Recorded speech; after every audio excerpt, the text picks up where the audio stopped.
Before we begin, I want to invite you into a story about pressure, choices, and the kind of courage that does not always look heroic at first glance. At the center of this story is someone whose job is supposed to keep things orderly, predictable, and safe. But when the familiar rules start to break, he is forced to make decisions that no clean system was built to handle. What he chooses to protect, and what he is willing to risk, may not be obvious in the first few minutes. That is part of what makes this journey worth taking. So settle in and listen closely. The most important truth in this story is hidden beneath the noise. Nareth Prime filled half the observation wall in harbor spine control, blue weather bands turning beneath chains of trade lights in low orbit.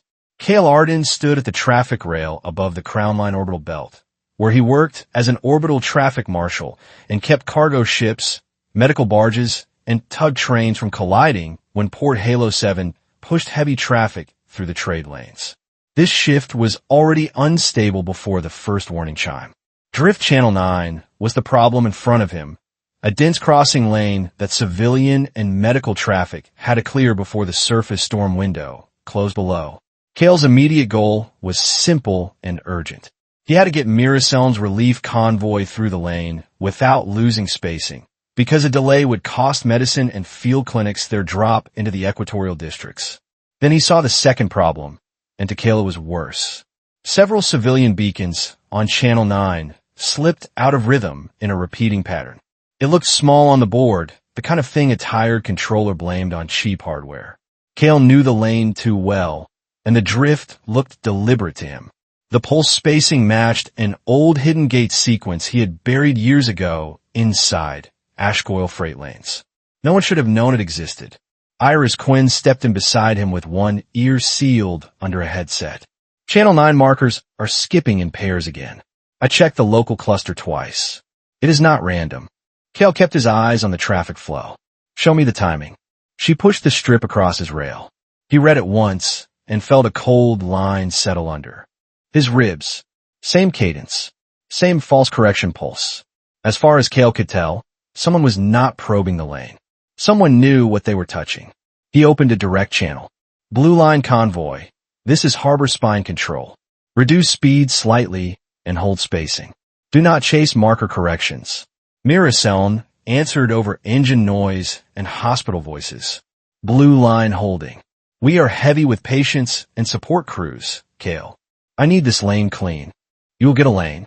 Kael cut two empty or scows across the convoy's forward arc, then slowed a fuel hauler half a beat to build a rolling wall of bulk and thermal wash. It looked messy on the public board, but to Kael it gave Mira a safer path through the beacon drift without forcing a panic turn. Iris glanced at the reroute. That is not standard routing. Neither is this pattern, Kael said. Harbor spine control still sounded like a normal shift for a few more seconds. Voices overlapped, supervisors complained, and route alarms clicked and cleared. Then the upper tactical ring chimed once and died. A second alert hit from outer picket cameras, and the room changed all at once. No one screamed. They just stopped talking a heartbeat too early. Kael looked up when the first stabilized feed locked in. Dark wedge holes had entered the Crown Line belt in a disciplined fan around the main approach vectors to Port Halo 7. They did not rush the station, and they did not fire into the civilian mass. From what Kael could see, they moved straight into the roads. Iris read the signature strip and swallowed hard. Confirmed. Kharad Dominion fleet package in local orbit. Kael watched their formation settle around the key lanes and understood the danger. To him, they were not trying to win by shock. They were trying to stop movement. On a trade world, that was worse. He opened the wide, civilian channel before panic could spread. All civilian traffic, hold current vectors until assigned. No emergency turns. Harbor Spine Control is reviewing an outer orbit enforcement event. The phrase was ugly, but it bought him seconds. He switched back to Mira. Listen carefully. They're taking the roads, not the port. Keep your convoy tight and obey only my voice and Iris Quinn's paired confirmation. Mira did not waste time on fear. Understood. I have more civilians. Aboard than the manifest shows. I need a living corridor, not a delay. Kael's jaw tightened.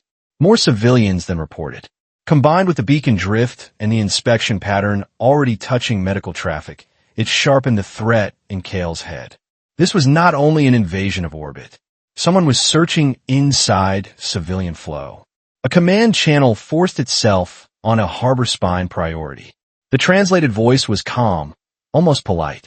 This is Commander RHYX Morrow of the Kharad Dominion. Crown Line orbital belt is under temporary security control. Civilian vessels will transmit routing histories and passenger declarations for inspection. Fake priority tags began blooming across civilian feeds almost at once. Kharad ships were cloning traffic authority headers and pushing inspection calls into the lanes like they owned the station. Iris cursed under her breath. They're copying our traffic headers. If captains follow the wrong voice, we stack ships into each other. Kael answered instantly. Patch me everywhere. She did. This is Harbor Spine Control, Kael said across the belt. Any routing command not signed by my voice print and Controller Quinn's pair code is false. Hold spacing. Do not answer outside inspection requests. The threat of collision kept many captains still. It also put Kael and Iris at the center of the fight. Mira cut in again. Rear shuttle just got a direct inspection ping. They asked for age grouping and medical transport count. There it was. Not fuel. Not cargo mass. People. Specific people. Kael made the decision before he could talk himself out of it. Do not answer. Keep your lights civilian and your engines soft. I am moving you off the legal lane. Iris turned to him. If you cut a medical convoy off legal routing during an active seizure, you can lose your badge. If I leave them on legal routing, they lose more than that. He reached into Ashcoil freight lanes and touched a branch he had not opened in years. Ashcoil was a buried traffic structure hidden under obsolete freight permissions, built to look like dead code in the port maps. In plain terms, it was a secret back road in orbit. It mattered because it let him move vulnerable ships through clutter where scanners expected empty freight drift, and Kharad was already reading the legal lanes like a map. Kael activated the branch. A narrow path opened under tankers and idle freighters. He moved a decommissioned grain carrier and 2 empty livestock barges into a slow crossing curtain, then slipped Myra's convoy behind them. On Kael's feed, Kharad interceptors cut through the convoy's old route seconds later and found only cooling exhaust and freight glare. Commander RHYX Morrow returned on command. The polite tone had thinned. Harbor Spine Control is disrupting civilian safety. Kael kept his hands moving on the rail. Then stop using civilian traffic as a search net. For one beat, silence. Then the Kharad pattern changed. Interceptor wings spread across Crown Line in layered sweeps. They did not strike the station. They paced tugs, tagged cargo strings, and planted clone traffic calls into any route that moved irregularly. To Kael, they were sampling the river and learning how the water bent around hidden rocks. Kael saw what RHYX was doing and spoke to the room without looking away from the board. We are past normal procedure. Crown Line goes abnormal flow under my authority. Commercial supervisors erupted behind him. You cannot throw the whole belt into abnormal flow. We have contracts inbound. You are collapsing traffic discipline. Kael did not raise his voice. I'm keeping your ships from guiding them to the wrong people. He pushed the command. Across Crown Line, hundreds of routes shifted by tiny amounts. To outsiders, it looked like confusion. To Kael, it was controlled mess built with pockets of cover, false habits, and dead ends. Kharad's sweeps followed the changes. War had started in orbit, and Kael answered by turning movement itself into the fight. Back in Harbor Spine Control, the first stretch after the seizure felt like juggling knives in bad gravity. Kael kept his focus on who was moving and why, because reports came late and movement killed fast. Torin Valek broke into the net with the same rough energy he brought to every dock argument. Harbor Spine, this is Tug Gray Hook on an old salvage code and a loud engine. Someone asked to inspect my empty hold. Tell me where you want this ugly thing. Kael almost smiled.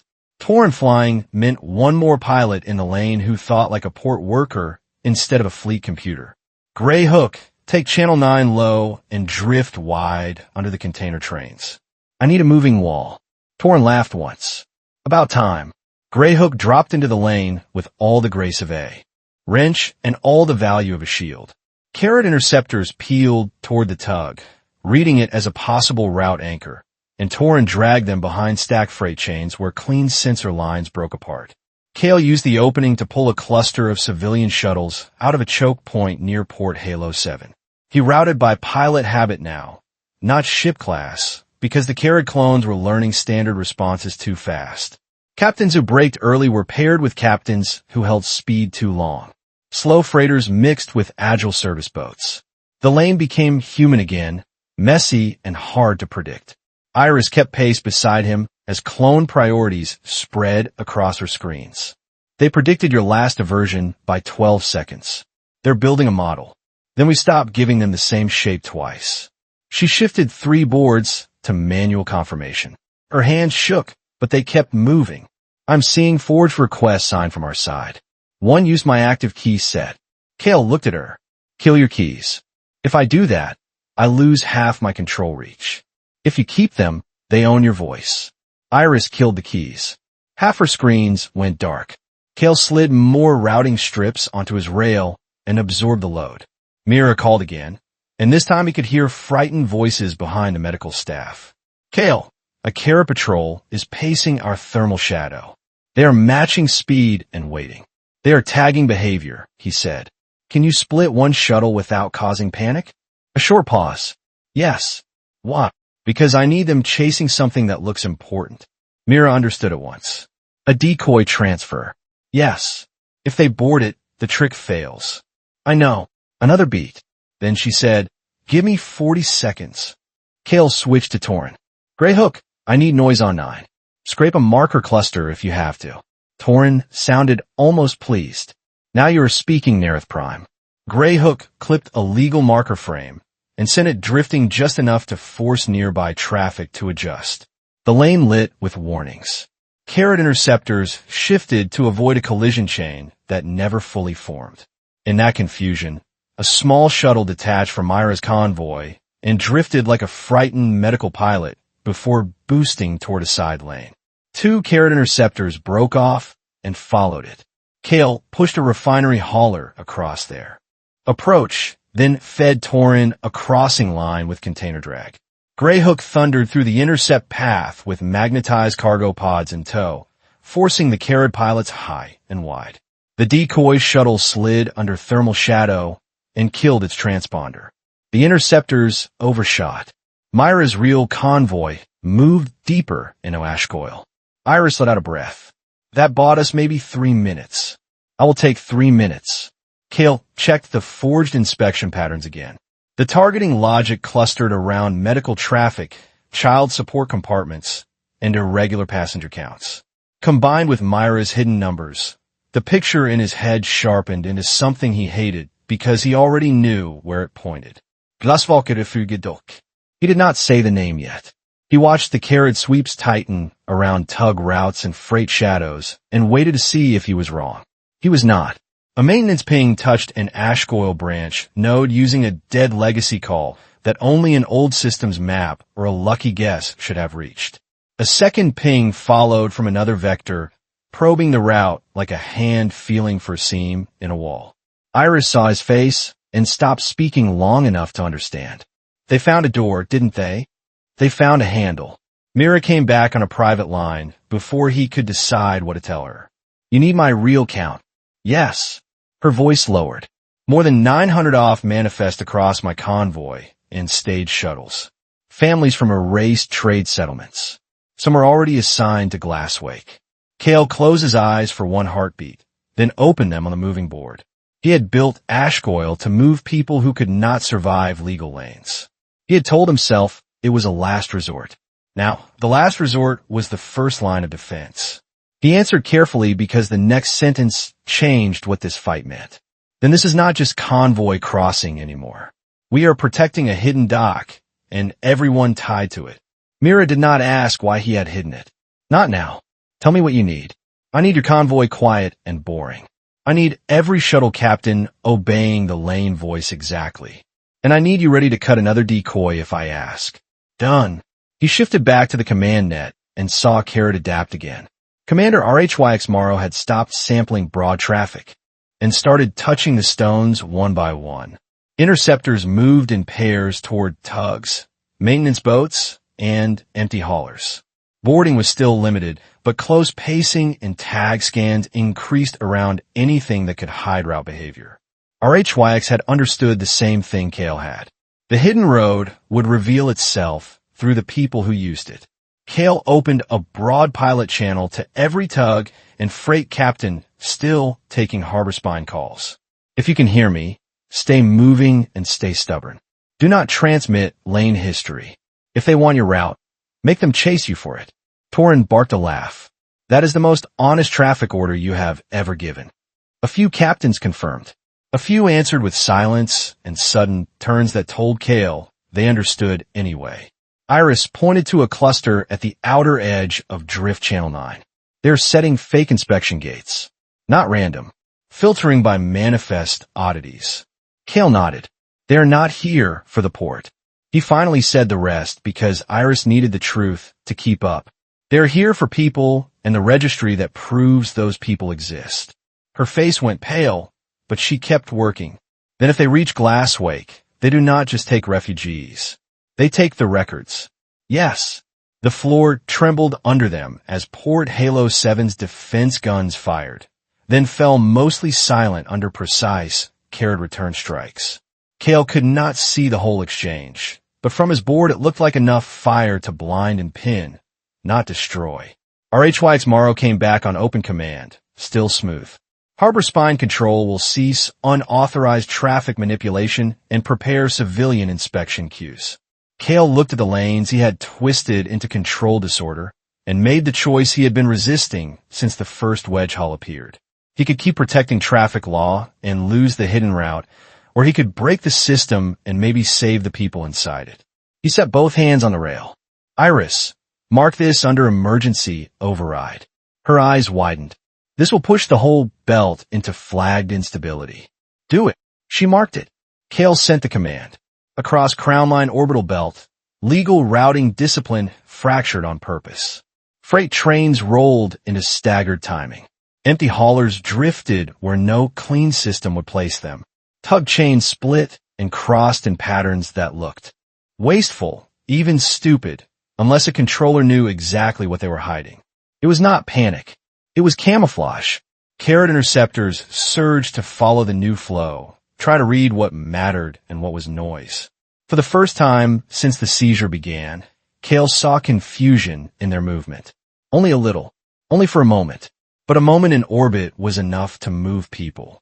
Myra's convoy disappeared deeper into ash coil clutter while Grey Hook dragged another interceptor pair into freight shadow. Iris rebuilt her control, reach one board at a time. Harbor Spine Control shouted, argued, and kept breathing around them. Kael watched the belt turn under his hands and knew there would be hearings, charges, and consequences if Nareth Prime survived this. None of that mattered if Glasswake Refuge Dock was found before he moved the next piece. The war in orbit had become real to Kael, not only because the Kharad Dominion arrived, but because he had burned the last layer of normal traffic to keep a hidden city breathing. And Commander RHYX Morrow was already learning how to hunt inside the fire. Back in Harbor Spine Control, Crownline Orbital Belt was already in control disorder, and Kael Arden's goal was clear. He had to keep Miracel's convoy moving while Commander RHYX Morrow's fleet turned tugs and freight lanes into a search grid. From Harbor Spine Control, the sky no longer looked like traffic. To Kael, it looked like a trap closing around work, craft one lane at a time. Iris Quinn rebuilt dead boards with backup strips, while Kael worked 3 rails at once. Too many beacons were false now, so he stopped trusting clean maps and read the belt by pilot habits, spacing, and the small mistakes captains made when fear hit. They are pressing every tug lane near Drift Channel 9, Iris said. They're using tugs as anchors. Kael saw it too. Kharad skiffs were pacing work tugs and forcing civilian traffic to bend around them, turning moving ships into pins on the board. He opened the tug channel. All heavy tugs and salvage tugs in Crownline, stay moving. Do not hold still for inspections. If they pace you, drag them through clutter and call your lane out loud. Tor and Valek answered first over engine roar. Greyhook copies. You want ugly flying? I want ugly and loud, Kael said. Take the low container rows under 9. Greyhook dove through a container train, and 2 Kharad attack skiffs dropped on him at once. A third interceptor held wide, watching for route patterns instead of trying to score a clean stop. Kael could not trust the tactical icons, so he watched Torn's habits. Torn never braked early when someone threatened him. The tug pilot baited pursuit, then used dead weight and bad angles to make cleaner pilots overcommit. Kael shifted an old or barge by a fraction, slowed a loader drone lane, and opened a slot between 2 container rows just as Greyhook dropped toward it. One skiff climbed hard to avoid a cargo frame.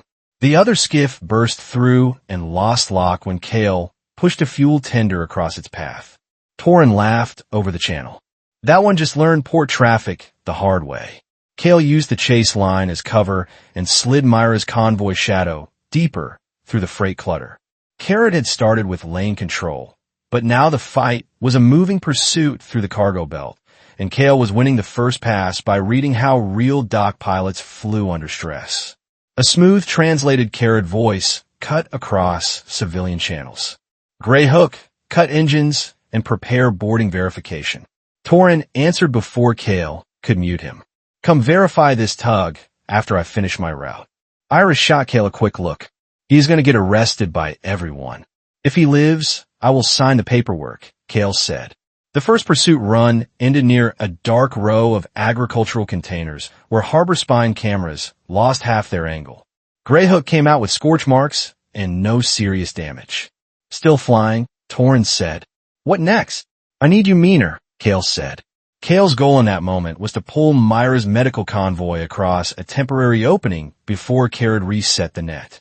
A lane appeared that looked almost too easy, with clean spacing and low traffic noise where everything else was snarled.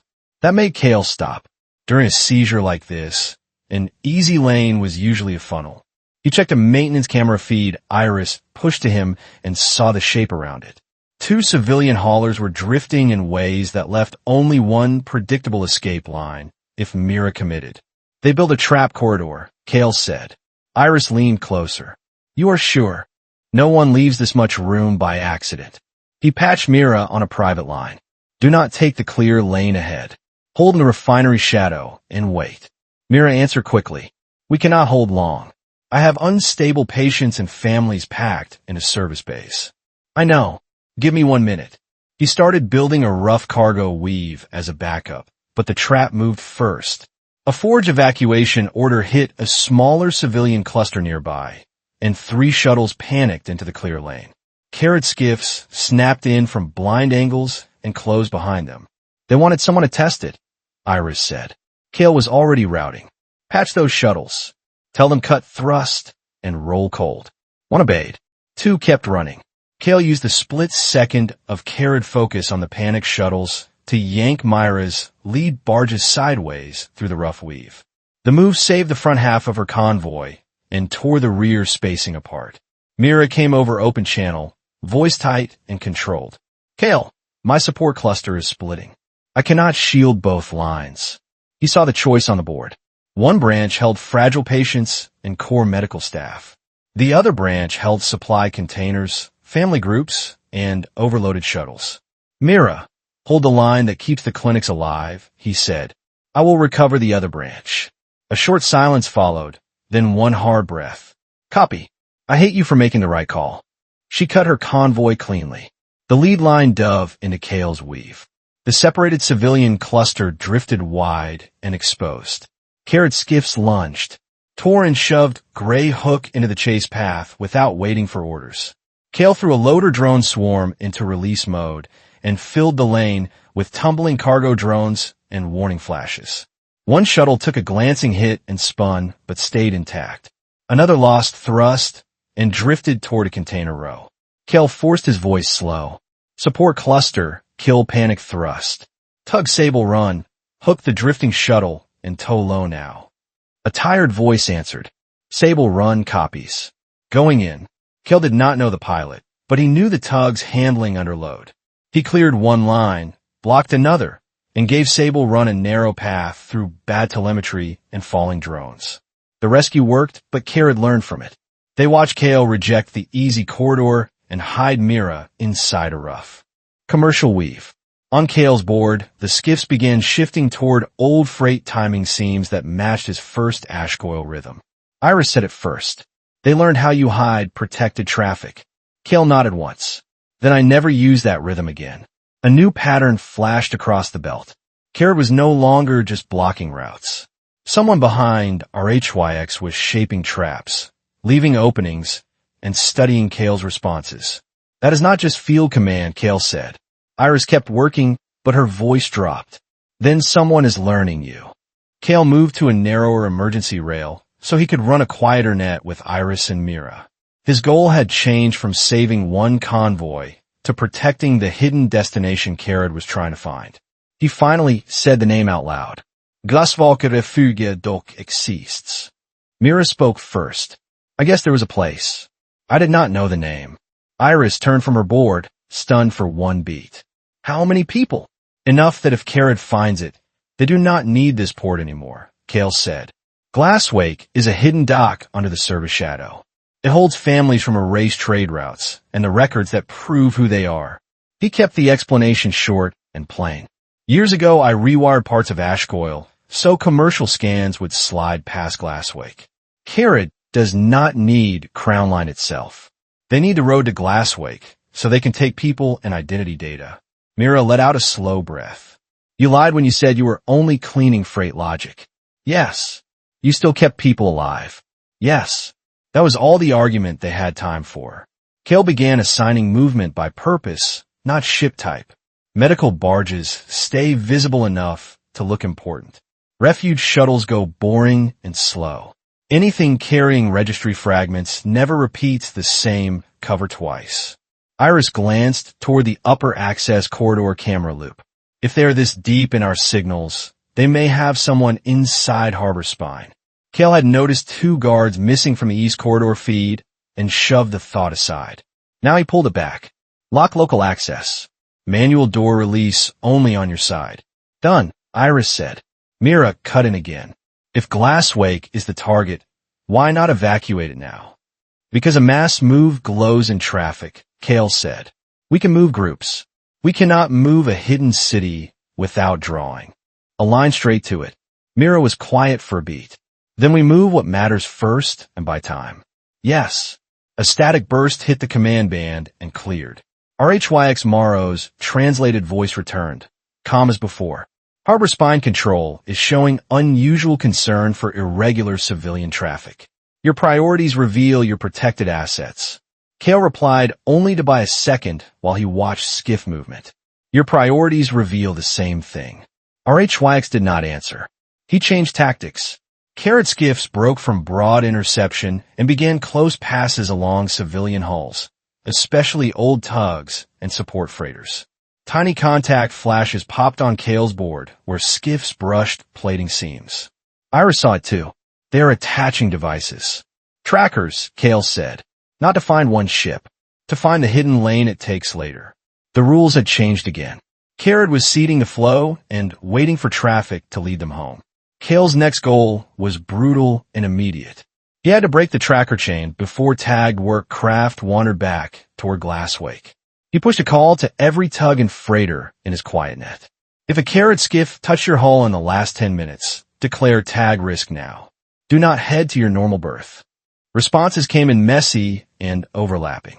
3 tugs, 2 freighters, 1 maintenance scow, then Torrin's voice over all of them. Greyhook took a scrape on port plating. You telling me I am wearing a leash? You are carrying bait, Kael said. Can you run hot and still steer? Torrin laughed. This tug runs hot for free. Good. I need every tagged work craft off synchronized harbor guidance. Iris looked over sharply. If you cut them from sync now, we lose cargo, schedules, and the port's reputation. If we keep them in sync, we lose Glasswake. Kael marked the order and sent it. Tagged tugs and freighters were severed from normal docking guidance and kicked into manual hazard routing. To merchants it looked like chaos. To Kharad trackers, it turned one clean trail into a scatter of false destinations. Kael used the tagged ships as decoys at once, sending one toward an abandoned refinery cradle, another toward a dead custom spur, and Grey Hook toward a maintenance shell that looked like it might hide station annex.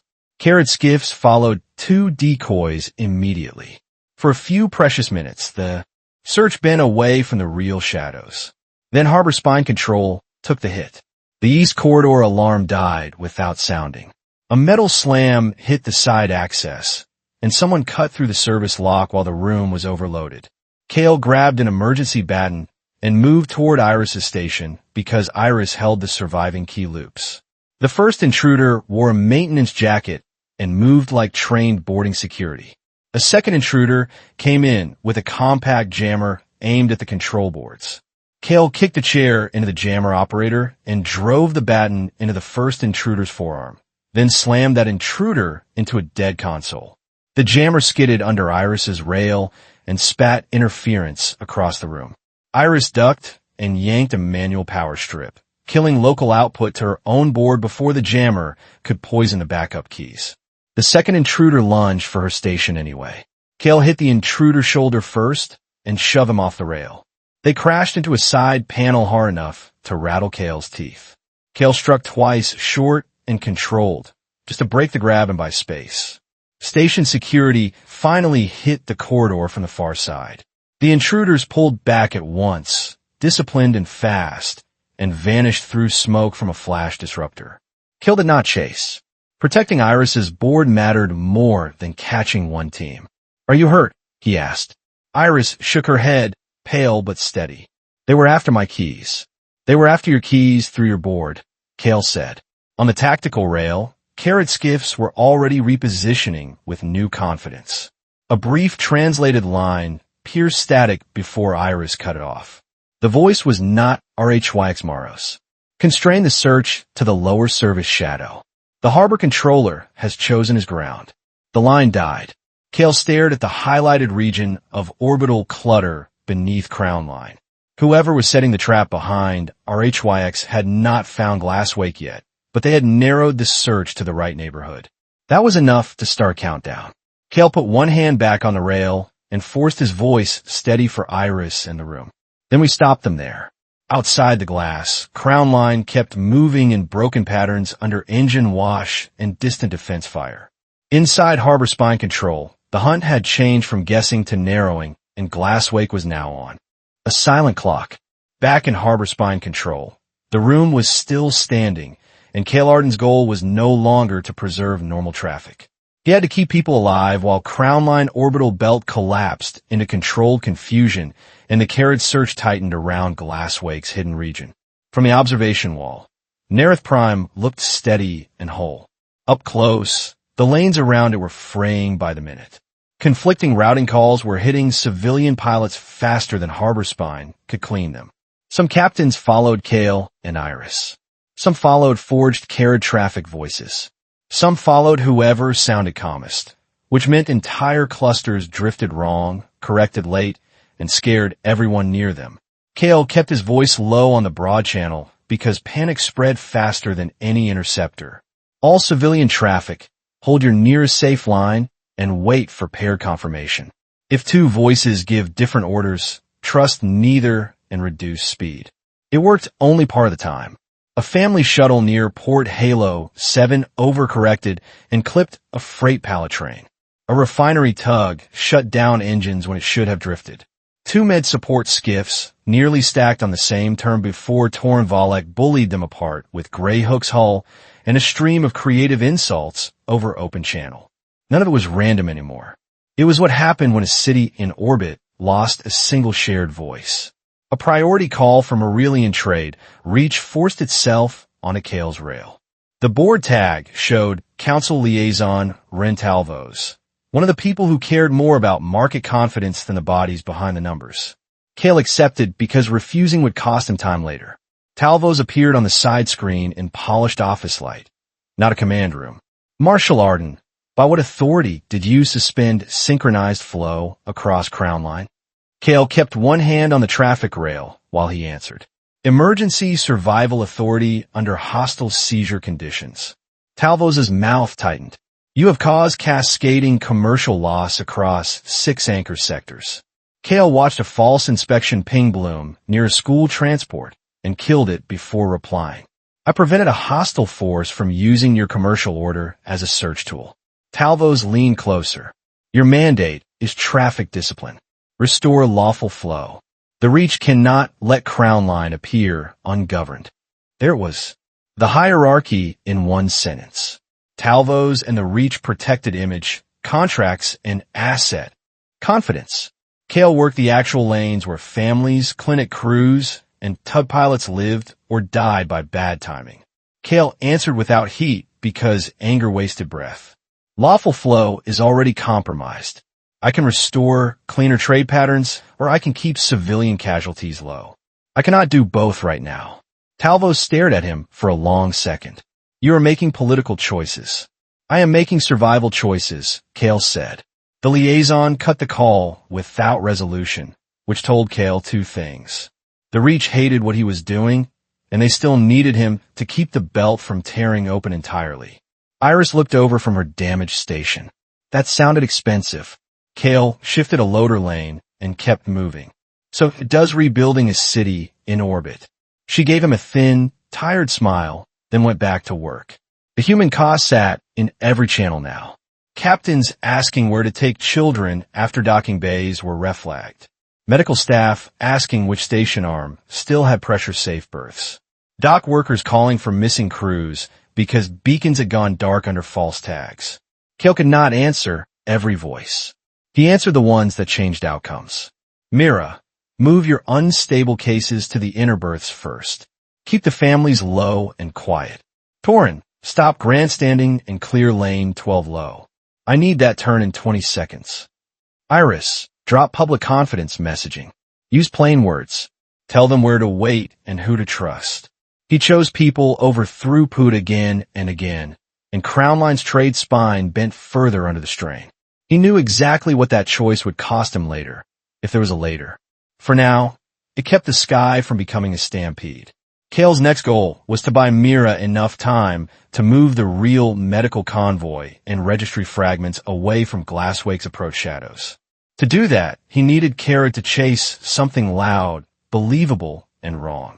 He called Torin and Iris onto a tight net, while Harbor Spine's main room fought the broader mess. We build a bait convoy in Ashgoyle, Kael said.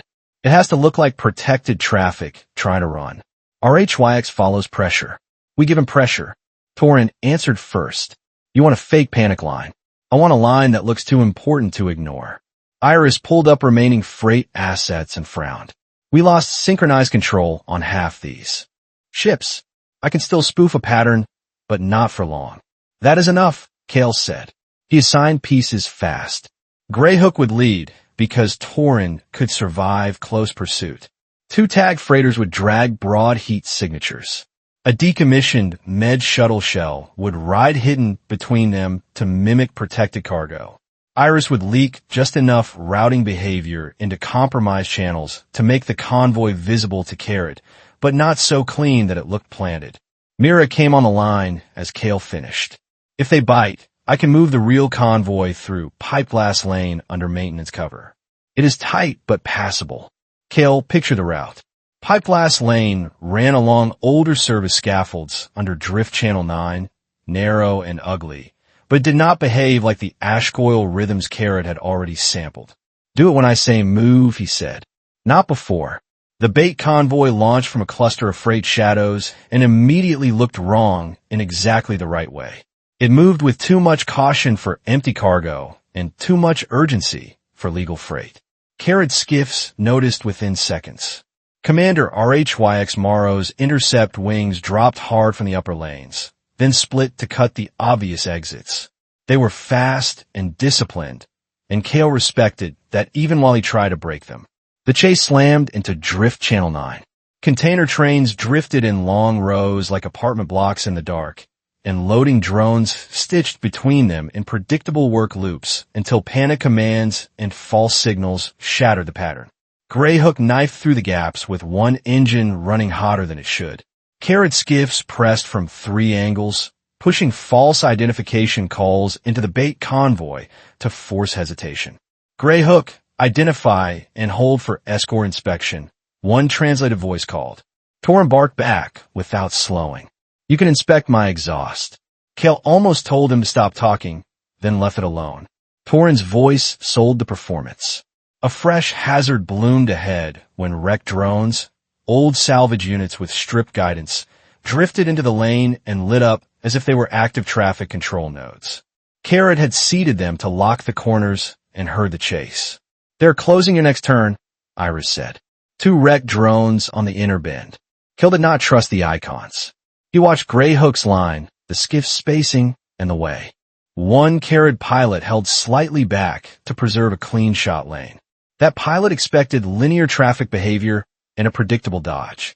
Kael pushed a command to Torin. Do not take the inner bend. Climb late and scrape the container rail on purpose. Torin did not ask why. Copy. Gray Hook stayed low too long, then kicked up at the last possible moment and slammed a shower of sparks off a container spine. The move looked desperate. It was exactly what Kael wanted. The trailing Kharad skiff committed to the inner cut and clipped a wrecked drone when Torin's late climb denied the expected lane. The skiff spun wide, alive, but out of the chase. RHYX's other pilots adjusted fast, but Kael had already changed the board. He shoved a loader drone stream into emergency return and forced a curtain of moving machinery across the upper lane. Another skiff broke lock to avoid a collision chain. Torin roared through the opening. The bait convoy held together by luck, heat, and Kael's memory of how old dock pilots cheated geometry when the official route stopped making sense. RHYX still pressed with relentless control. He did not waste ships on anger. He kept tightening, cutting one option at a time, assuming the convoy would keep choosing the most efficient path out. That assumption was the weakness. Kael read it that way from the pursuit pattern on his board. RHYX understood tactical pursuit, but he did not yet understand Crown Line's civilian madness, where captains made ugly choices to protect cargo, pride, or habit. Kael leaned into that. He routed the bait through places no clean military chase would expect, under fuel wash, across maintenance loops, behind drifting utility frames that every local pilot hated and every local pilot knew. While Kharad chased the bait deeper into Drift Channel 9, Kael sent the signal Mira had been waiting for. Move now. Pipe last lane. Keep dark and dull. Mira answered at once. Moving. The real convoy slipped under the chase noise through the narrow service shadow, hidden by old scaffolds and dead signal clutter. Kael could not watch it directly and still run the bait. He had to trust Mira and Iris for that part, and he hated every second of it. The chase peaked near a broken cargo gantry, where RHYX's lead skiff almost boxed Gray Hook in. Torin dumped a decoy heat canister, clipped a service truss, and rolled the tug through a gap Kael would not have believed possible if he did not know Torin. Iris finally exhaled on the net. Mira is clear of the first bend. The real convoy is past pipe glass entry. Kael let himself feel 1 second of relief. It lasted 1 second. The next problem arrived as silence in the wrong place. Kharad skiffs were still on the bait convoy, but one outer search wing did not commit to the chase. They slowed, spread, and started measuring delayed signals across the lower service shadow instead of following the obvious prize. Kael saw the shape and felt the floor drop under him. They are not buying the full story, he said. Iris checked the compromised channel traces and swore softly. They are reading latency spread. Someone is comparing delayed echoes, not routes. That was not RHYX's style, at least not from what Kael had seen. To Kael, it looked like the hidden planner Iris had warned about, the one now revealing himself through method. Kael said it aloud, so everyone on the net would follow. They are not chasing ships now. They're looking for where signals behave wrong, because something big is hidden there. Myra's voice sharpened. Glass wake. Maybe the region. Not the door yet. Then the board answered the question for him. 3 Kharad skiffs broke from wide spread and drove straight toward the lower service shadow, where Glasswake sat buried under old station hardware and freight clutter. They did not know the exact entry path, but they no longer needed one to start hitting the area. Kael abandoned the bait convoy and rerouted everything he could toward Glasswake's outer perimeter. Torin, break off. I need Greyhook at lower service shadow now. Torin was breathing hard and laughing like a man who had seen too much. On my way. Tell me who to annoy. Everyone. From harbor spine control, remote routing was no longer enough. Kael grabbed a local shuttle and dropped toward the lower service ring because he needed eyes on the outer shield and the actual hull geometry if he was going to keep Kharad from tearing open the hidden dock by brute force. The shuttle ride was short and ugly. Crown Line's lower service shadow looked nothing like the clean port feeds shown to investors. It was old scaffolding, patched conduit runs shadowed, maintenance arms, and cargo frames left in place because removing them cost more than ignoring them. Glasswake refuge dock hid inside that neglect. On the lower relay platform, Kael reached an emergency relay perch as the first Kharad strike hit the outer shield array. They did not fire to destroy the whole structure. They hit node, seams, and anchor points, probing for the shape beneath the clutter. The shield flashed hard, then buckled in one arc. A shock rolled through the old scaffold. Civilian screams came over local channels. Medical crews inside Glasswake began emergency movement before Kael could tell them to, which meant they were trained and already afraid this day would come. He patched local command. This is Kael Arden. I am on lower relay platform. Hold interior movement low and keep lights sectioned. Do not flood the corridors. A strained voice answered from inside Glasswake security. Outer ring 3 lost anchor lock. We are shifting patients from outer med ward. Kael looked through the scaffold gaps and finally saw parts of Glasswake exposed by the shield flare. Dock collars, improvised habitation tubes, and clinic modules bolted onto freight architecture. A hidden city built out of things no one was meant to look at too closely. RHYX's skiffs came in low and precise. Greyhook charged into them from the side with one cargo arm extended, forcing 2 skiffs wide enough to spoil their angle on a second shield node. Torin's voice hit local comms. Found your guests. Kael rerouted nearby maintenance drones into blind strobe mode and flooded one approach with debris pings. It bought seconds, not safety. Kharad had the region now, and every second they stayed meant another piece of Glasswake became visible. A second strike snapped an outer docking brace. One section of the perimeter lost mag lock and swung half a meter out of alignment. It was not a catastrophic breach, but it was enough to kill normal docking and turn med evacuation into a scramble. Inside the exposed ring, crews pushed stretchers and family groups toward inner compartments while trying to keep order. Kael saw Mira there through a relay feed, moving fast between med teams. For one moment, he could not tell if the look she gave him was anger, trust, or both. It was the look of someone asking the question she had earned. How much else had he hidden? He had no answer she could use right now, so he gave her what she needed instead. Mira, outer med ward is lost for intake. Use inner transit tunnel and triage by movement speed. Keep the quiet patients closest to pressure-safe rooms. She held his gaze on the shaky feed for one beat, then nodded and moved. Understood. Kael stayed on the relay platform and fought for the perimeter he still had. He saved 2 approach nodes and 1 inner corridor window by throwing drones, cargo frames, and tug mass into Kharad firing lines. He could not hold the whole outer ring.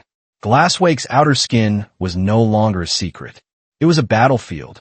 Around Glasswake, the fighting slowed just enough for everyone to count losses, and that was when the real damage showed. Kharad had not taken a dock. They had done something almost as bad. Under cover of the shield strikes and tracker tags, they scraped partial route data from several hidden freight transitions and tagged response timings from Kael's emergency reroutes. Kael saw the theft in the pattern gaps before Iris confirmed it from Harbor Spine. They do not have the full road, she said over a crackling line, but they have pieces of the hidden lane map now. Pieces were enough to poison the future.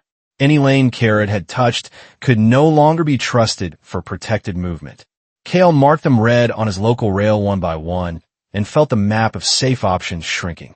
RHYX Morrow paid a price too. 1 Kharad skiff had gone down in the drift channel chase, and another limped out from Grey Hook's hit near Glasswake with drive damage. Kael caught a brief visual of RHYX's command craft repositioning farther back than before, favoring one side of its escort screen. He did not know if RHYX was hurt, only that the command ship was suddenly more careful. It did not matter much.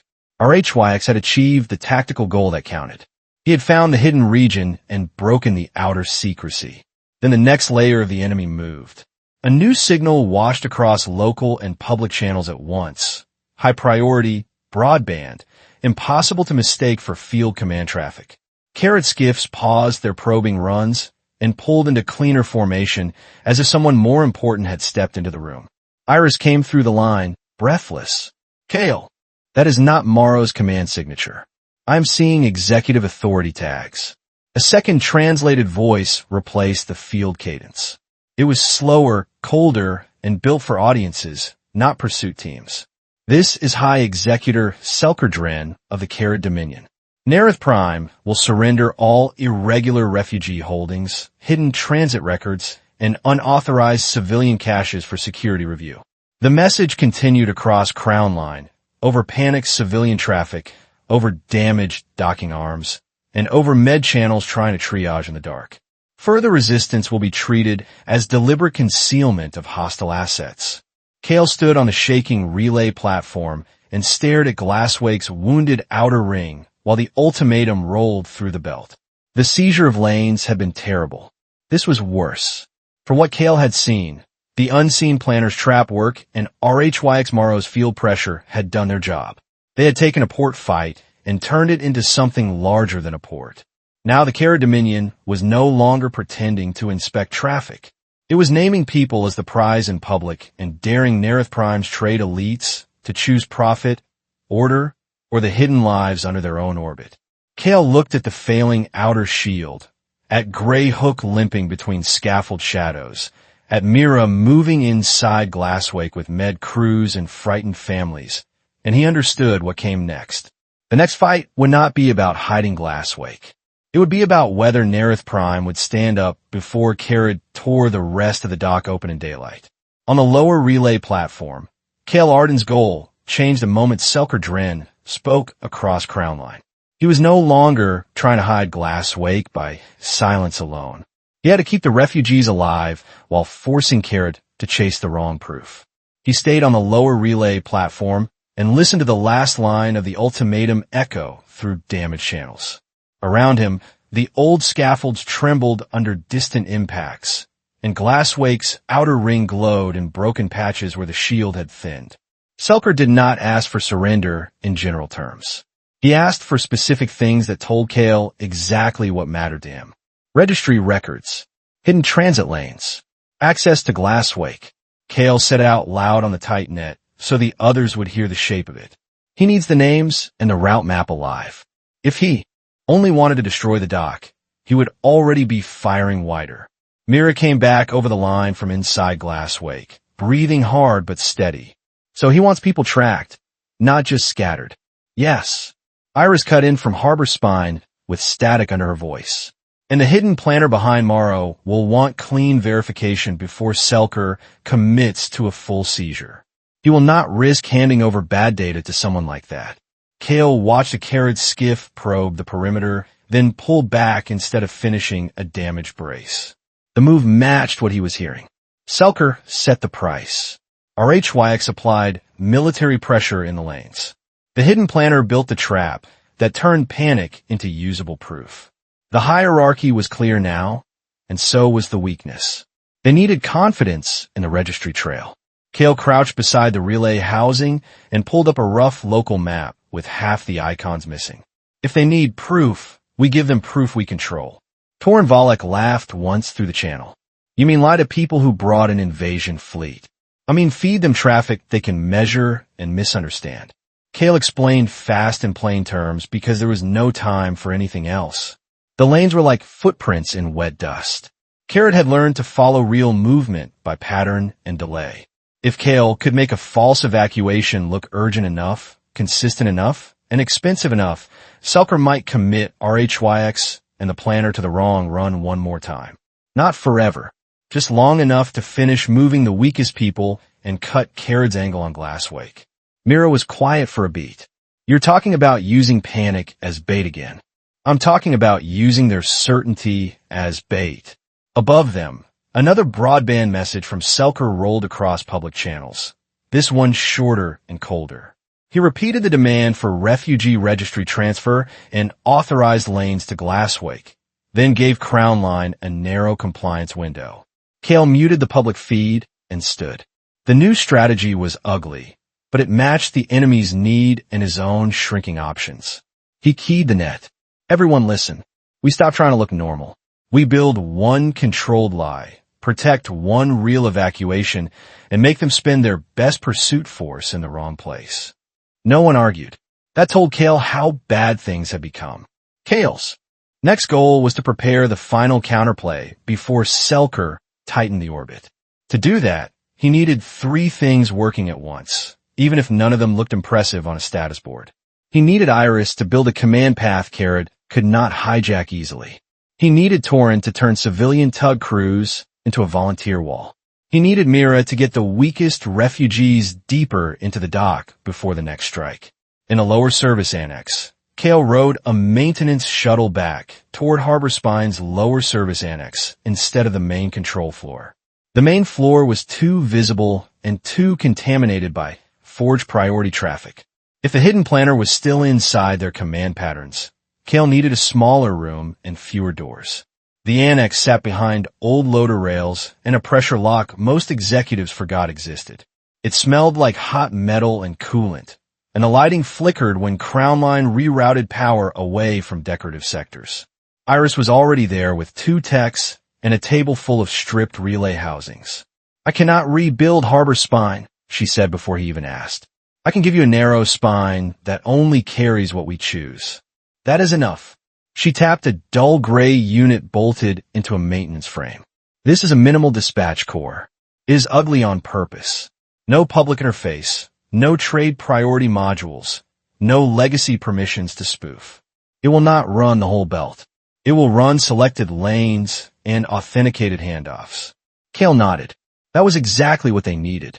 Iris gave him the everyday version in one breath for the crews listening in. Think of it like a small breaker box after the big one catches fire. It powers fewer rooms, but the rooms you pick stay on. One of the techs grinned, despite himself. That I understand. Kael assigned the new core one job first. It would carry only the commands needed for the false registry convoy and the real deep anchor evacuation. Everything else stayed noisy.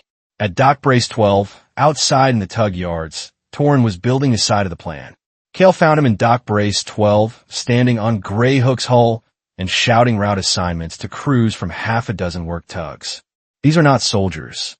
They were line haulers, salvage pushers, docking wrestlers, and freight jockeys who knew every bad. Turning Crown Line because they had cursed through all of them. Torin pointed at Kael when he saw him. I told them this gets dangerous and stupid. Kael glanced at the assembled crews. Tired faces, oil-stained gloves, and fear they were trying not to show. Then they already know the truth. He laid out the plan in plain words. Some tugs would tow decoy freight shells in timed sequence. Some would jam line of sight at key turns by moving slow on purpose. Some would act as rescue buffers if Kharad fired near civilian traffic. No hito moves. No freelance charges. If they broke formation, they broke the lie. A woman from a heavy clamp tug raised a hand. What are we protecting? Kael held her gaze. People who were hidden because legal lanes failed them. No one asked another question after that. Inside Glasswake, by the time he returned to Glasswake's inner access, Mira had begun the deep transfer. The inner transit tunnel was narrow and loud, full of rolling carts, soft voices, and the hard scrape of emergency braces being dragged into place. Pressure fluctuations pulsed through the walls as the damaged outer ring strained under patch repairs. Mira moved through the tunnel with a slate in one hand and 2 med volunteers behind her. She looked exhausted and more focused than ever. Kael fell in a step beside her for a few seconds while teams guided families toward deeper anchor compartments. How many moved? Enough to matter. Not enough to sleep. He nodded. Selker wants the registry. not a crater. That buys us a window. It buys us a window if your next lie works. They took the turn into a quieter maintenance branch, and for one moment, the noise thinned enough that Kael could hear his own breathing. He had delayed this conversation too long. I need to tell you why I changed Ashgoyle years ago, he said. Mira kept walking, eyes forward.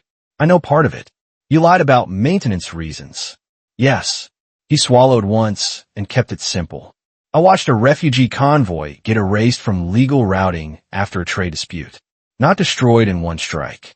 Just pushed out of recognized lanes until nobody had responsibility for them. I could not prove it cleanly, and I was too late to help. So I buried alternate transitions in freight traffic after that. Mira slowed, then stopped beside a patched bulkhead where the lights hummed. She looked at him like she was measuring what could still be trusted. You built a hidden road before this war started. I built a chance.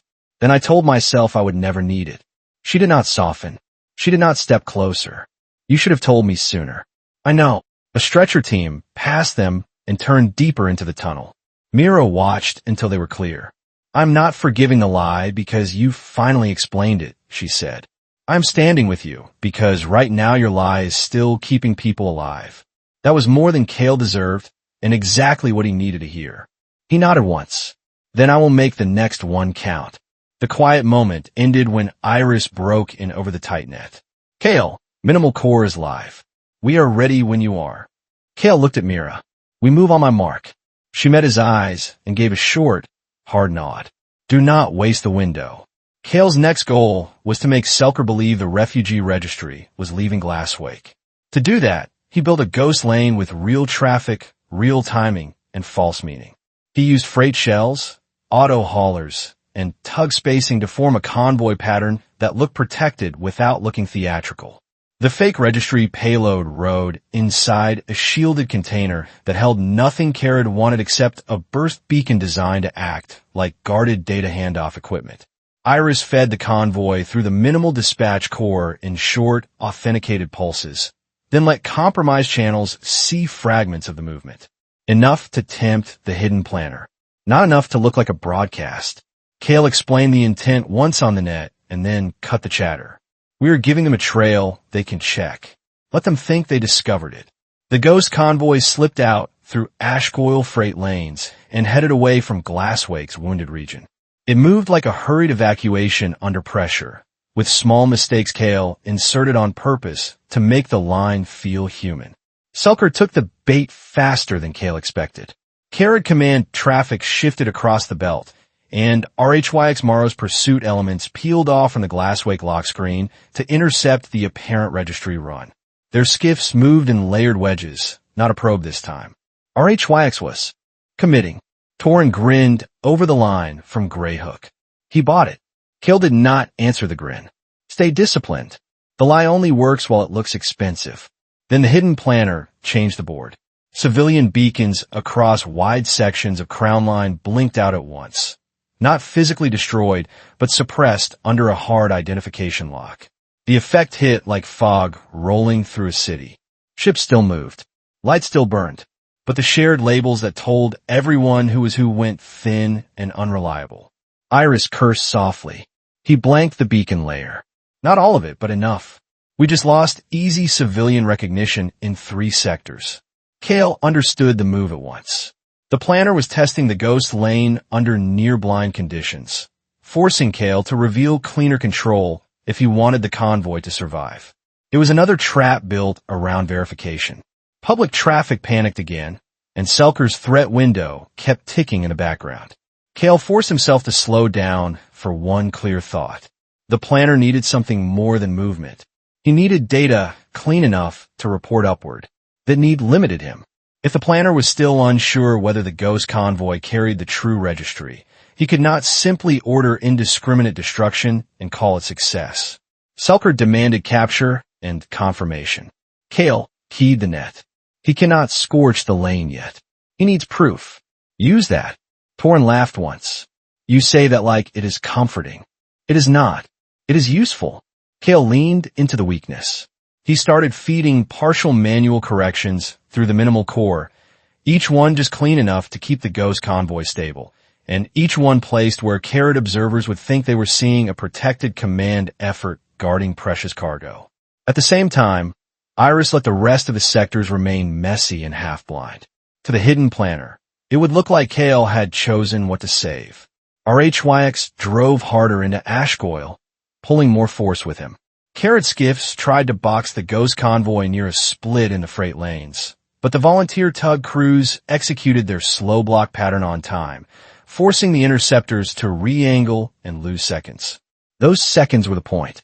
Behind the ghost lane, Myra's deep transfer continued under selected coverage from Iris's strip core. Kael could not see the whole movement. He saw only enough pieces to know it was still alive. A sharp warning flashed on Kael's local rail. Kharad had begun triangulating command origin from the clean corrections. The hidden planner was not fully convinced by the convoy, but he was closing in on the hand guiding it. Iris heard the same thing.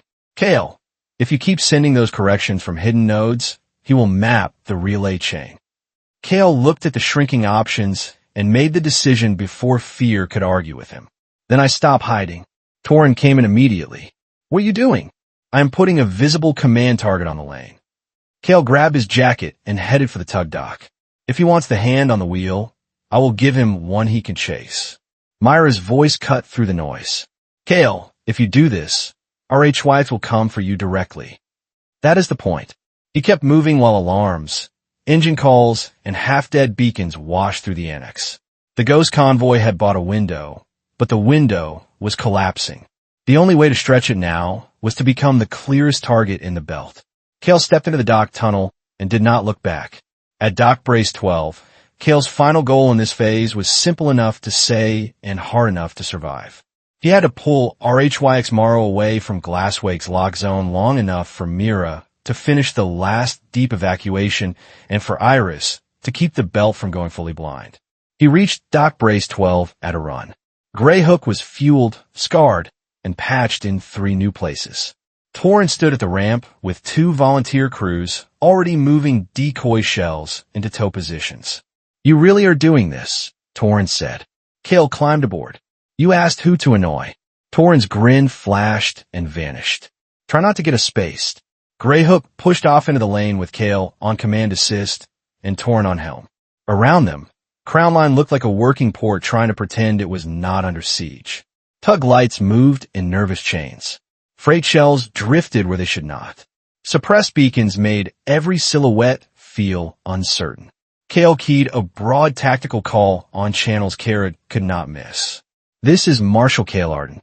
Registry transfer is under my control. Pursuit elements on Ashgoil are chasing decoys.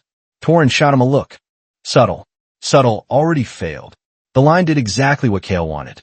Kharad intercept traffic spiked. RHYX's command craft altered vector within seconds and began driving toward Greyhook's sector with a tight screen. Kael started feeding visible manual routing commands from Greyhook's console, each one tied to decoy motions in surrounding tugs.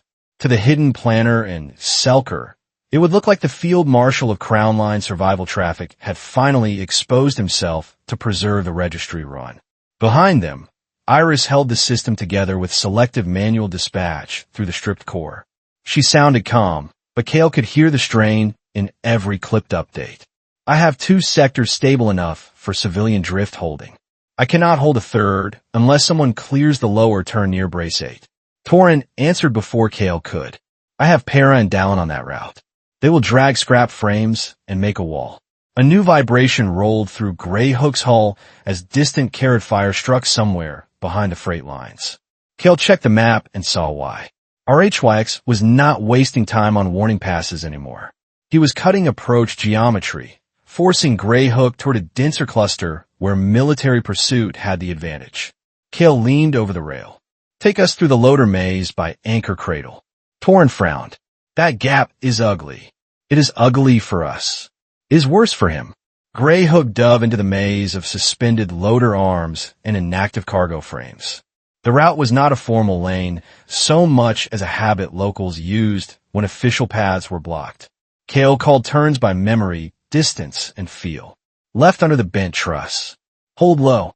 Now climb half a hull. Cut right after the orange work lights. A Kharad skiff tried to follow and clipped the loader arm, spinning away in a spray of metal sparks. Another skiff broke off to avoid a collision with one of Torren's volunteer tugs drifting sideways on purpose across the approach. RHYX stayed on them. Kael could feel the commander's style even without seeing his face. No wasted rage, no theatrical threats, just steady pressure and fast adaptation. Each move was designed to close one more door.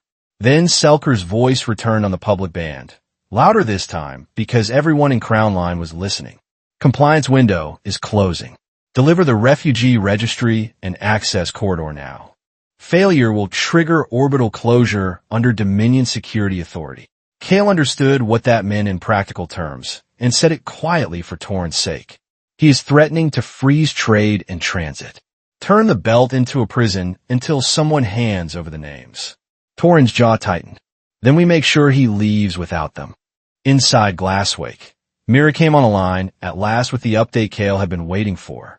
Final weak mobility group is moving through deep anchor tunnel now. We need minutes, not hours. Kael checked the distance on RHYX's pursuit and the tightening ring near the loader maze. Minutes was still expensive. Minutes was also possible.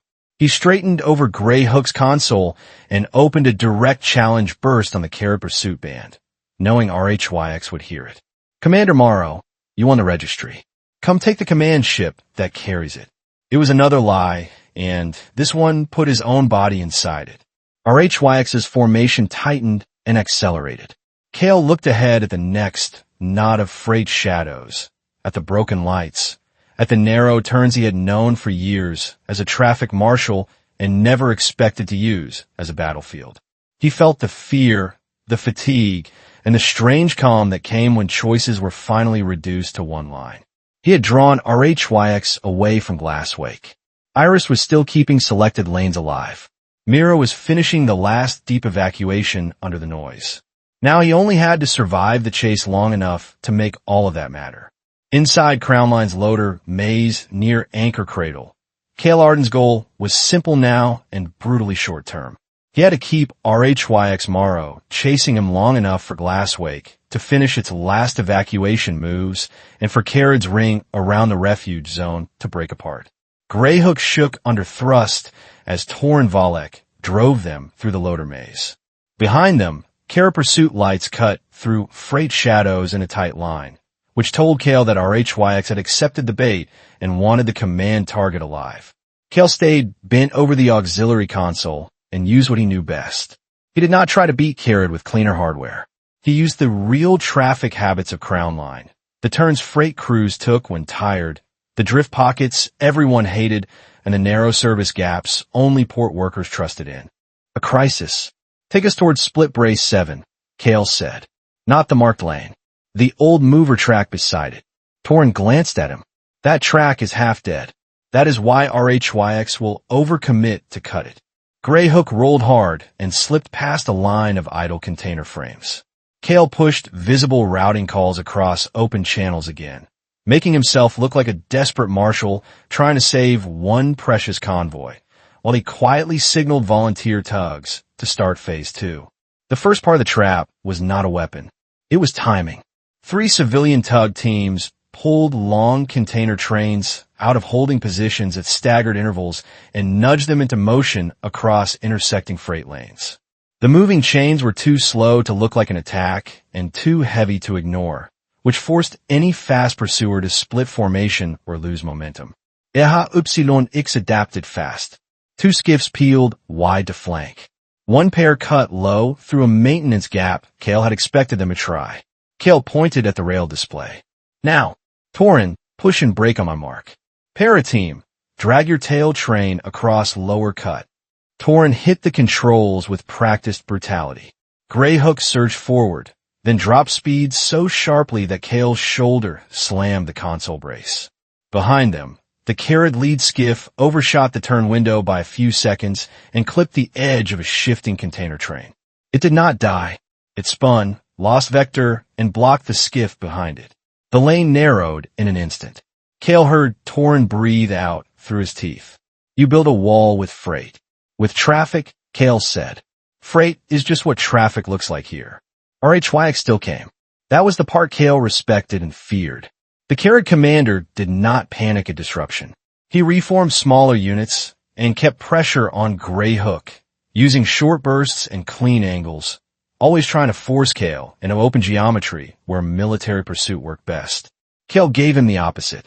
He routed Grey Hook toward the crane ladder sector where stacked loader arms and suspended rail spines created layered cover.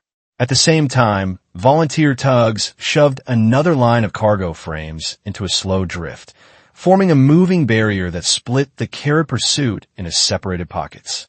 The belt itself became Kael's defense. A Kharad skiff broke through the upper gap and came close enough for Grey Hook's hull alarms to scream. Torin yanked the tug under a hanging frame by less than a meter, metal scraping metal with a sound Kael felt in his teeth. Too close, Torin muttered. Close means he still wants us intact. Kael watched the pursuit pattern and made the next call under seconds of pressure. If he kept running one lane longer, RHYX would pinch them between two skiff pairs. If he cut toward Brace 9, he risked drifting into a dead zone with weak control and civilian clutter. He chose Brace 9. We go riding down, Kael said. Ugly turn. Do it. Torin did not argue. Grey Hook dropped through the gap, thrusters pulsing against floating debris and container shadows. A Kharad pair followed, but the turn forced them single file. That was enough. Kael triggered the last volunteer push on the lower track, and a container train slid across the exit lane like a closing gate. One Kharad skiff braked in time. The one behind it did not. The collision was not catastrophic, but it jammed the route and shattered the pursuit line again. Kael looked at the spreading icons and finally saw what he needed. RHYX's force was now chasing in pieces across crosslock freight lanes instead of holding a clean ring around Glasswake. He keyed a tight channel to Iris and Mira. His formation is breaking. You have space. Use all of it. Mira answered first, voice strained but steady. Last deep group is still moving. We need a little more. Iris came in over static. I can hold selected paths if you keep RHYX noisy for another few minutes. Kael stared at the map and the growing risk around Grey Hook. Then we stay noisy.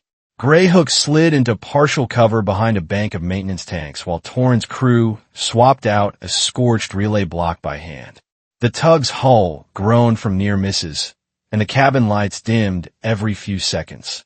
Kael's next goal was to turn the enemy's own needs against all three layers above him. He had already forced RHYX into a messy chase. Now he needed Iris to make Selker and the hidden planner commit to the wrong conclusion at the same time. Kael used a brief shelter to lay out the move in plain language. RHYX needs me alive if he thinks I hold a live route. The planner needs clean proof before he reports success. Selker needs a political win, not footage of him burning the wrong registry in public. Torin wiped blood from a cut above his brow and gave a short nod. So we make each one wait on the other two. Exactly. Iris had been building toward this from the annex. Her stripped dispatch core still controlled only selected channels. But that limitation helped now because every clean packet looked intentional. She sent Kael a short burst plan, and he read it twice to be sure. She would release a narrow stream of bait data through a channel Kharad had been probing, then let them confirm pieces of it through the movement pattern of the ghost convoy remnants.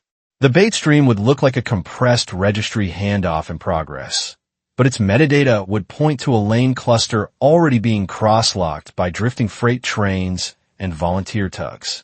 If Selker accepted it too quickly, he would order forces into a zone that looked valuable and became useless under congestion. If the planner hesitated, RHYX would keep burning time on Kael because he still looked like the live controller. Kael approved it with one sentence. Send only enough to trigger greed. Iris's answer came back dry even now. That is my favorite mount. Across the belt, Kharad traffic surged again as the bait stream went live. Kael could not see Selker Dren, but he heard the change in command cadence. Public threats stopped for a moment. Internal Kharad bursts multiplied. Someone at the top was reviewing something they believed mattered. Then RHYX pushed harder. A fresh skiff group dove through the crane ladder sector and fired precision shots at loader joints. trying to collapse cover without destroying Greyhook. The move was smart, and it almost worked. One loader arm snapped loose and spun across the lane ahead, forcing Torin into a hard roll that threw Kael into the side brace again. "You still want noisy?" Torin asked. Kael pulled himself upright. Now more than ever, he reopened the broad channel and transmitted another visible routing burst, this time with deliberate urgency and a few clip corrections that made him sound cornered but active. He wanted the planner to believe the data stream, and Kael's behavior belonged to the same operation. In Glasswake, Mira kept the real work alive. Under the shaking hull, Kael only caught pieces from her updates, but each one was enough to hold his focus. Pressure drops stabilized in one deep anchor chamber. A med team relocated a weak patient group past a damaged seal. A lift failed and they switched to manual sleds. Nobody asked for rescue from Kael. They asked for time. He could give time. That was still his trade. Iris's voice cut back in, sharper now. It worked. Selker committed a redirect order to secure the packet lane. I am seeing Kharad elements pivot toward the crosslock cluster. Kael looked at the map and saw the shape change. Kharad units that should have reinforced RHYX were shifting toward the bait zone, where layered freight drift and intersecting tug moves were already narrowing their options. The hidden planner tried to fix it. Civilian beacon suppression intensified across another sector, and Kharad scanners swept for a cleaner command signature. But he had the same problem as before. He still needed validation he could defend upward. Kael leaned into that weakness one last time. He ordered 2 volunteer tugs to perform a fake emergency handoff near the bait lane, complete with visible docking flashes and a protected-looking pause. It was risky and ugly, and it made the bait look even more real. Torin watched the icon stack in the wrong place for Kharad and gave a low whistle. "They're choking on cargo shadows." "Good," Kael said. "Keep them there." In Glasswake's inner tunnels, Mira finally gave the update Kael had been waiting for since Selker's first ultimatum. Last vulnerable group is through deep anchor. Medical teams are repositioning. We're not done, but the worst of them are out of the exposed ring. Kael closed his eyes for 1 second and opened them again to a map full of danger that now had a path to victory. "Hold your people low and dark. We are about to cut the rest of his grip." Greyhook shuddered as RHYX's nearest skiff raked the lane ahead with warning fire to force a stop. RHYX was done with patience. Kael looked at Torin. "Take us through the crosslock edge.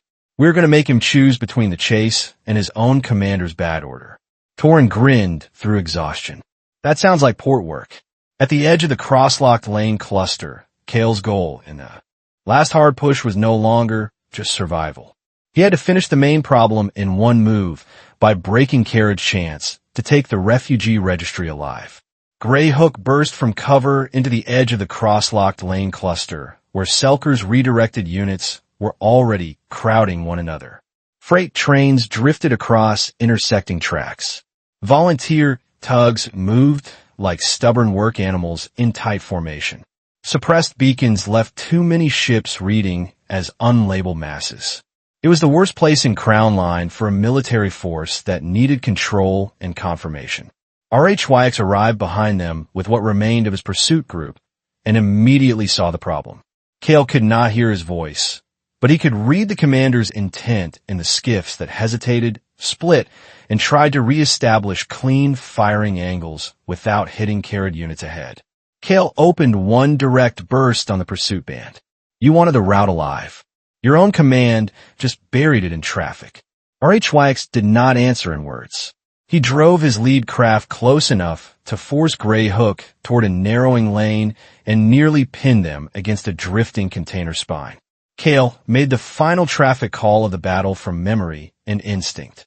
He signaled Torin's crews to reverse push on the upper train, then ordered a lower tug pair to release clamps and let a long cargo chain drift sideways under minimal thrust. The moving lines crossed in sequence and created a shifting box around the Kharad wedge. Not a perfect trap, a working port trap. RHYX broke one side open with precise fire, but that shot gave Iris what she needed. From the stripped core, Iris pushed a short public release to crown-line civil channels and selected trade observers. It did not expose Glasswake's people. It exposed Kharad interference patterns, forged priority tags, and command traces tied to the false registry seizure attempt. Kael did not see the data itself. He saw the effect. Kharad command traffic fractured. Some units tightened around the bait lane. Others pulled back to avoid being caught on public feeds, firing into mixed civilian traffic without confirmation. The hidden planner scanner sweeps went sharp and frantic, then thinned. To Kael, it looked like Selker had lost the clean story he needed. Myra's last combat update came through under the noise. Outer medical ring is abandoned. Deep anchor groups stable. We can burn the exposed records and keep the real people moving offline. Kael understood the meaning at once. Glasswake could lose surface secrecy and still preserve its core purpose if the live registry was never captured in usable form. That was enough to end the fight on their terms. RHYX made one final push at Grey Hook, harder than before and dangerously close. A Kharad skiff clipped Grey Hook's aft frame. An alarm screamed through the cabin as the tug spun half a turn. Torin fought the helm with both hands. We are hit. Stern thrusters are limping. Kael steadied himself against the console and looked at the lane geometry one last time. RHYX still wanted the route. The hidden planner still lacked clean proof. Selker could no longer claim an orderly seizure without showing the chaos he had caused. Kael keyed the open channel that mattered most. Commander Morrow, the registry you came for is already gone from your reach. Keep pushing and you lose ships in a civilian lock zone for nothing. This time, RHYX answered, voice clipped and controlled. You're bluffing. Kael watched Kharad units tangled across cross lanes and the public observer pings multiplying on Iris's side channels. No, I am working. There was a pause, short and heavy. Then Kharad fire slackened across the nearest lanes. It did not stop everywhere at once, but the change was real. Some pursuit skiffs broke away first. Others held position and scanned, waiting for a counterorder that came late and conflicted. Selker's authority had not vanished, but his clean victory had. Kael took the opening and sent Grey Hook toward a safer drift corridor under volunteer escort. He did not chase.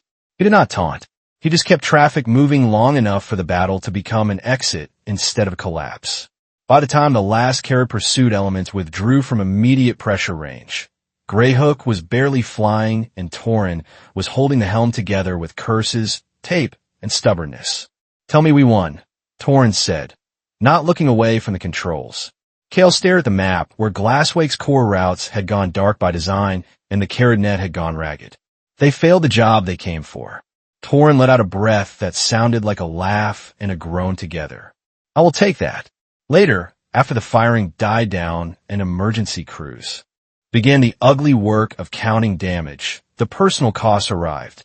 Kael was called back to Harbor Spine under armed internal escort. Not because Crown Line saw him as a hero, but because too many rules had been broken in public. He had saved people and preserved the hidden network, but he had also shattered official traffic protocol across the belt. Aurelian Trade Reach representatives questioned him before the smoke had cleared from some sectors. They wanted liability reports, chain of command explanations, and someone to blame for admitting that an off-book refuge dock had existed inside trade infrastructure. Kael answered what protected civilians first and left the rest for later hearings. His formal position as traffic marshal did not survive the day. It was suspended pending internal prosecution review, and everyone in the room knew it might never be restored. Torin survived, but Grey Hook did not escape clean. The tug's stern section was twisted, one engine cluster was burned out, and half the control relays had been replaced with emergency patchwork. Torin stood beside the damage with grease on his face and one arm in a sling, looking at the wreck like a mechanic at a wounded animal. It still flies, he said when Kael visited. That is not the same as fine. Torin snorted. It never was fine. Mira stayed with the refugees. She did not leave with Kael, and she did not offer a soft ending. Glasswake's exposed outer ring had to be abandoned and repurposed, while the people who remained needed medical continuity, new routing under safer covers, and someone they trusted in the middle of the shock. When Kael found her in a deep anchor corridor days later, she was directing supply shifts beside a wall of hand-labeled crates and sleeping cots. Nareth Prime is reopening partial traffic, he said. Harbor Spine is admitting there was a refuge network, at least in pieces. Mira nodded once. Good. Admit enough to protect people. Not enough to hand them a map. Kael looked at the corridor, the volunteers, the patched lights, and the quiet work that followed every loud victory. I may be charged. Mira met his eyes. You already knew that when you chose this. He did. That did not make it easy. Nareth Prime recovered in layers. Freight lanes reopened by priority. Medical routes stabilized first. Civilian confidence came back slower because too many people had heard contradictory signals and seen the sky turn into a trap. Harbor Spine issued careful statements and ugly corrections. Off-book structures were acknowledged in limited terms. Emergency oversight panels formed. Trade executives blamed one another in public language polished enough to sound responsible. Kael, working under restriction and review, released a partial account of what happened through protected channels and observer boards. He exposed Kharad, lane manipulation, and forged control tags. He withheld live refugee routes and names. It was not a full confession and not a full victory speech. It was the truth cut to protect the living. The invasion attempt ended. The registry hunt failed. The orbital ring around Crown Line was broken. Weeks later, while salvage teams were still clearing jammed freight lanes and cataloging damage, Iris called Kael from a temporary systems room built out of old dispatch cabinets and borrowed monitors. I found something during cleanup, she said. It is not Kharad. Kael was tired enough that he almost asked for tomorrow, but her tone stopped him. What kind of something? A cluster of abandoned freighters parked beyond standard trade sweep. No crew pings, no legal tags, old drives. That part is normal. Kael waited. Iris lowered her voice even though they were on a secure line. The route edits around them are not normal.